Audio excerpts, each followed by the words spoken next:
Bismillahirrahmanirrahim. Assalamualaikum warahmatullahi wabarakatuh. Alhamdulillah wa syukru ala ni'amillah wassalatu wassalamu ala rasulillah wa ala alihi wa sahbihi wa mawalah. Amma ba'du. Hadirin yang berbahagia, yang mudah-mudahan selalu ada dalam lindungan Allah Subhanahu wa taala. Seringkali kita mendengarkan ada sejumlah orang di alam dunia ini mengalami kata bangkrut. Betapa tidak, dengan kata bangkrut maka seseorang akan merasa dirinya paling terhina dan dirinya sangat-sangat dilanda kegelisahan. Hadirin semua, tidak hanya di dunia saja orang mengalami kata bangkrut, tapi di akhirat nanti pun akan ada segolongan orang-orang bangkrut, saudara. Bagaimana? Rasulullah SAW mengatakan bahwasanya orang yang bangkrut di akhirat nanti adalah orang-orang yang di hari kiamat nanti dia membawa pahala zakat yang banyak, dia membawa pahala sholat yang dahsyat, dia membawa pahala haji dan lain sebagainya dia kerjakan. Tetapi ternyata pahala-pahala tersebut itu sangat sia-sia. Kenapa demikian? Karena ketika dia hendak masuk surganya Allah Subhanahu wa taala, maka ketika dia hendak masuk kepada surga Allah Subhanahu wa taala, lalu ada yang menyetopnya. Hai fulan, masuklah kamu ke dalam surga. Maka ketika dia mau masuk ke surga, ada orang yang menyetopnya. Stop, jangan biarkan dia masuk surga. Kenapa? Karena dia pernah menyakiti hati saya, karena dia pernah memukul saya, karena dia pernah membuat hati saya ini menjadi sakit. Seketika itu orang yang mau masuk surga tidak jadi. Kenapa? Karena kelakuannya di alam dunia sangat banyak sekali menyakiti orang-orang lain. Ketika dia hendak masuk ke dalam surga, maka kata Allah, jangan dulu kamu masuk surga. Kenapa? Karena ada orang yang mendakwamu, dia pernah disakiti olehmu, maka kamu harus bertanggung jawab atas itu. Lalu bagaimana saya? Bagaimana saya mau membayarnya? Bagaimana saya mau mempertanggungjawabkannya?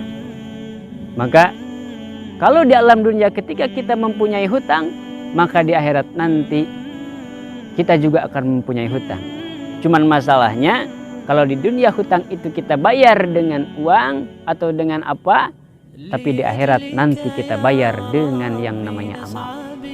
Oleh karena itu nanti ketika ada orang yang menuntut kita, dia pernah disakiti oleh kita, dia pernah didolimi oleh kita, maka kita harus membayarnya dengan amal. Apa yang bisa saya berikan kepadanya ya Allah? Ya, maka bayarlah dengan amal. Dikasihlah amal kita. Ketika kita hendak mau masuk surga, maka kita di stop lagi. Ada lagi orang yang mendakwa kita, tunggu. Jangan dulu dia memasuki surgamu ya Allah, karena dia mempunyai hutang kepada saya. Dia mempunyai hutang kepada saya. Hutangnya tidak banyak, cuman 5.000, cuman 10.000. Tapi karena tidak dibayar, maka nanti ditagih di akhirat. Ya. Oleh karena itu, dibayar oleh uang itu tidak mungkin, maka dibayarlah dengan amal. Terus ketika ada yang mendakwa, dia kasih amalnya, dia bayar dengan amalnya. Ketika ada yang mendakwa lagi, dia kasih dengan amalnya. Maka sampai amalnya itu habis. Amalnya itu habis, saudara. Ketika amalnya sudah habis, dia sudah putus asa karena dia mengalami kebangkrutan amal.